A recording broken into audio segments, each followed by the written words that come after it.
What's up, everybody? Welcome to the Prescription Press. This is the podcast where we break down trending medical news stories.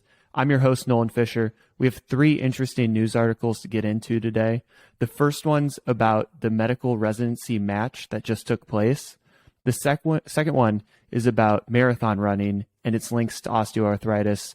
And the third and final one is an interesting study about long COVID patients that have developed this weird disorder that's extremely rare. So here's the first news story. As you can see, after the match, next steps for new residents, unmatched. Dramatic headline. So medical students, if you didn't know this, around the country this past, not yesterday, the Monday before, they found out if they matched into residency training programs. So students go to medical school for 4 years, then they have to match into a residency for them to actually practice as a physician in the United States. This is where they determine their specialty and that sort. And this process takes place where on a Monday you figure out if you did in fact match, and then on Friday you figure out where you matched. The reason they do this is there's unmatched applicants every year, and there's also unfilled programs every year. So they give them a few days to fill those unfilled spots and to match the unmatched applicants. So there's a Twitter post here, quote, "I went unmatched this year looking for a research position at any institute for internal medicine.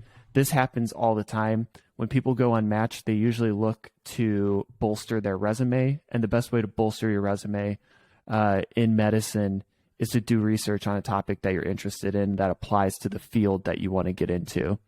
And while most medical students have success, as it says here, they talk about a unique story of Sahil Bawa, who said he waited for this email for 8 years. And he posted on Twitter that he matched at Alabama for family medicine.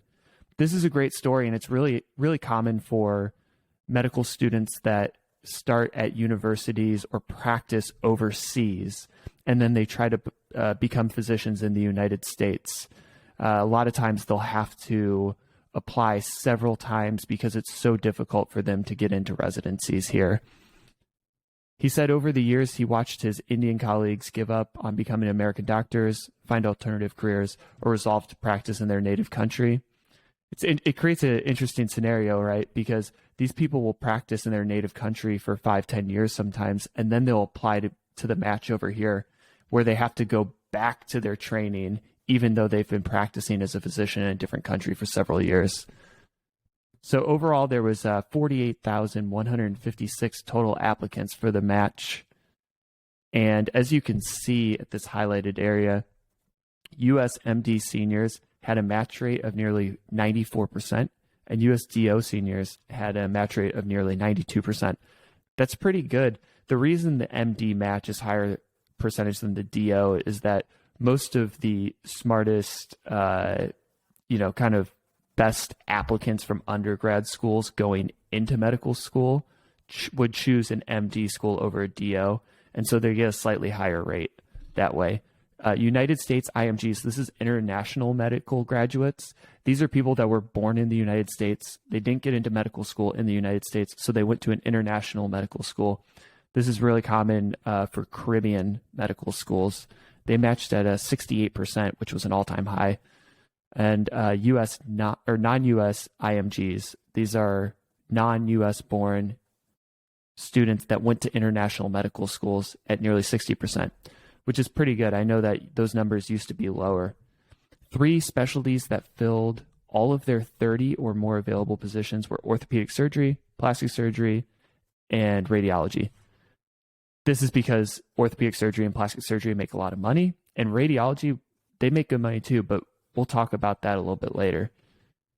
As we scroll down here, they talk a little bit about primary care in this quote here, just saying that the positions increased by 3% over last year, but their match rate stayed at 94%. What's really interesting to me is this table. This table shows internal medicine, family medicine, and pediatrics at the top. These are the 3 primary care type specialties, and you can see that internal medicine matched 41% of their positions, nearly 42% of their positions were filled by all other applicants, which include the international medical graduates. Same with family medicine, and family medicine being 29.8% and pediatrics being 22%. This is important because it shows just how reliant our medical system is on these international graduates. And because primary care is the entry point into our healthcare system, it's so important for us to have these international graduates. So guys like people like Dawa up here, Bawa, they're integral into our health system, and they often take a large chunk of these internal medicine and family medicine positions that otherwise would probably go unfilled. And then Brian Carmody, he's a pediatric nephrologist. He took his comments and he said the surgical specialties are always competitive, so it wasn't a surprise that orthopedics, plastic surgery, and thoracic surgery filled all of their positions. But I was surprised to see diagnostic radiology fill every single one of their positions in the match. I think this is because a lot of diagnostic radiologists can just work from home. And in a post-COVID world where people were at home a lot, doing things virtually a lot, I think that's probably pretty attractive to a lot of medical students. And then finally, there's a not as successful story here about Asim Ansari, who didn't match into a traditional residency or through SOAP. It was his 5th attempt. He was serving a transitional year residency, which is just a 1-year residency program in Hattiesburg, Mississippi, when he didn't match last week. He accepted a child and adolescent psychiatry fellowship at KU Medical Center in Kansas City. He said he was relieved and excited to have found this program. It's important to realize for these people that they're often here on visas. And so if they don't match or don't have a job, then there's nobody to sponsor those visas and they have to leave the country. So I'm not surprised that he was relieved and excited. And, hopefully he'll have more success in the future in the match. So yeah, that's it for the match. This match, sorry, that's pretty interesting. It really shows how dependent our country is on foreign medical grads. And we definitely shouldn't take that for granted. So let's get into the next story. The next news story is going to be about osteoarthritis in marathon runners and whether or not there actually is a correlation there. So this has been up for debate a long time. It seems like yearly or every couple of years, there's a big study that comes out that says either running long distances does or doesn't cause osteoarthritis, especially of the knees and hips. And so this was a survey they did, so maybe not a perfect study. But with that being said, it says here, runners who had undergone knee or hip surgery or had a previous hip or knee injury that prevented running were most likely to have arthritis, researchers found. Family history of arthritis, higher BMI, and older age were also associated with an increased risk for the condition. And then they go on to say it's generally been thought that running may increase risk of osteoarthritis because it puts more load on the joints than walking or standing. That's what one of these physicians said. However, your bones are reactive. So it may be that by running, you're actually preventing osteoarthritis.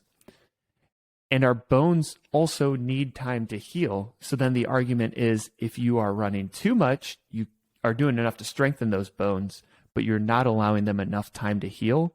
So that's where this debate about a dose-dependent relationship gets into. And that's one of the things they looked at with this survey. So they then go on to say that research in this area has yielded mixed results. 2017 analysis of multiple studies found that competitive runners did have higher rates of arthritis than recreational runners.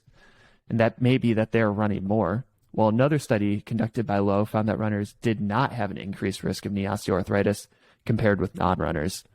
A 2018 study showed that marathon runners had lower incidences of arthritis compared to the general population. So in this study, they surveyed 3,804 runners that participated in the 2019 or 2021 Chicago Marathon. The survey asked about known risk factors for osteoarthritis, including BMI, family history of arthritis, and past knee and hip injuries that prevented running. Runners on average were about 44 years old and ran 27.9 miles per week. That's a lot of miles. That's over 5 miles per day, 5 days per week. So these people aren't messing around. Most of them had completed at least 2 marathons. 21% of them had done 6 to 10 marathons. It's a lot of marathons. So then let's look at this part. I think the findings are pretty interesting. They found that there was no association between the risk of osteoarthritis and weekly mileage years spent running, numbers of marathon completed, or running pace. But the respondents who had undergone knee or hip surgery had the highest risk, and that odds ratio was 5.85. That's a lot higher. That means they're over 5 times as likely to develop arthritis if they've had those surgeries on the knee or hip. Other risk factors, and these were much smaller, were BMI 1.1 and older age 1.08. This can be skewed. I think the BMI number in the general population would likely be much higher, but generally, when you get marathon runners, there's not a lot of variance in their BMI. Generally, they're all relatively healthy between a BMI of, say, 20 to 25-ish. Down here, it says still 24.2% of runners reported that their physician had advised them to reduce their mileage or stop running altogether. And this is really bad. I mean, you think about a lot of people are giving a comment to a patient as a physician that could potentially change the way they act in their life. And for them, running is such a big deal. So for physicians to look and say they should avoid running altogether because it may cause arthritis, I don't think that the data is good enough to suggest that. And this is just another study showing that. So the participants in the study were current marathoners, he noted, so it's likely that they have healthy joints and they can tolerate running longer distances. I think this is a great point. You know, these are really healthy people already. They've been training and running long distances, 27 miles per week. So this isn't to suggest that somebody who's on the couch should go out and start running 27 miles per week. They would definitely develop some sort of overuse injury, but it does show that our bodies are very adaptable and they can adapt to tolerate these high loads of running, 27 miles per week, tons of marathons, without being at a higher risk for osteoarthritis. And then they finish it up by saying, I would not be surprised if future longitudinal research will come to the same conclusion that running for the majority of patients is a net benefit for overall health and at least net neutral for joint health when done in moderation. And I love this part because the benefits that you get from exercise always outweigh the risks. I haven't seen one study that would make me think otherwise. So again, done in moderation to protect the joints and allow your body adequate recovery time. Obviously, that's important too. And I agree that I think that future research will just continue to show what we already know, and that's that exercise is overall net positive for us. And then finally, let's get on to our last interesting, unique story about long COVID. This is a long COVID study that was relatively small, and it's about this weird thing called prosopagnosia. Study says long COVID may cause face blindness. So COVID-19 is known to cause some people to lose taste and smell and to instill brain fog. This is pretty common. There's a lot of theories about inflammation, why this happens, why long COVID develops. There may be some ongoing inflammation. My guess is it likely has to do with our metabolic health, how our mitochondria are functioning after a disease like COVID, especially in populations that maybe aren't as active and they're more susceptible to symptoms of long COVID. So it says, now new research published in Cortex links it to face blindness or prosopagnosia, which is an incredible word. The inability to recognize faces. Self-reported survey data from 54 respondents with long COVID showed that a majority reported reductions in visual recognition and navigation abilities. COVID-19 can produce severe and selective neuropsychological impairment similar to deficits seen following brain damage. Now, this is interesting because the severe and selective part, right? You think with COVID, you get just this generalized symptoms like brain fog and stuff. But for it to be severe and selective, this is typically stuff we see with traumatic brain injuries or strokes, things that can cause particular areas of the brain to experience damage and therefore can give these very unique symptoms like this face blindness. Then it goes on to say some are born with it while others lose the ability to identify faces from brain damage, typically caused by a stroke or brain injury like we talked about. Facial recognition is complex. 6 areas in the brain, particularly damage to the right side of the brain, can cause decreased facial recognition. And then it goes on to say, this may be more common than we realize. And in extreme cases, people with the condition are unable to recognize themselves. They talked about a 28-year-old woman who they labeled as Annie got COVID in March of 2020. She recovered enough to start working from home by mid-April 2020. That's a long case for her to be 28 years old and not be able to work for what seems like at least a month. That's got to be a pretty significant case of COVID. When she saw her family for the first time that June, she couldn't recognize her father or tell him apart from an uncle. Quote, "My dad's voice came out of a stranger's face." Annie also reported difficulty navigating her grocery store and finding her car in the parking lot. She also has common symptoms of long COVID: fatigue, difficulty concentrating, and migraines. So I don't know what to make of this. I mean, maybe this is just weird symptoms. Maybe it's related to anxiety or brain fog. These symptoms seem very general. That's fatigue, difficulty concentrating, migraines. These all seem like very nonspecific, but to have this face blindness is a very specific symptom. So I don't know what's causing this. Maybe it's inflammation in certain parts of the brain. Maybe it's small strokes that we don't recognize on MRI. I'm not really sure. But either way, interesting story. I think these 3 articles were really interesting. Thanks for stopping by. Again, this is the Prescription Press. I'm your host, Nolan Fisher, and we'll talk to you next time.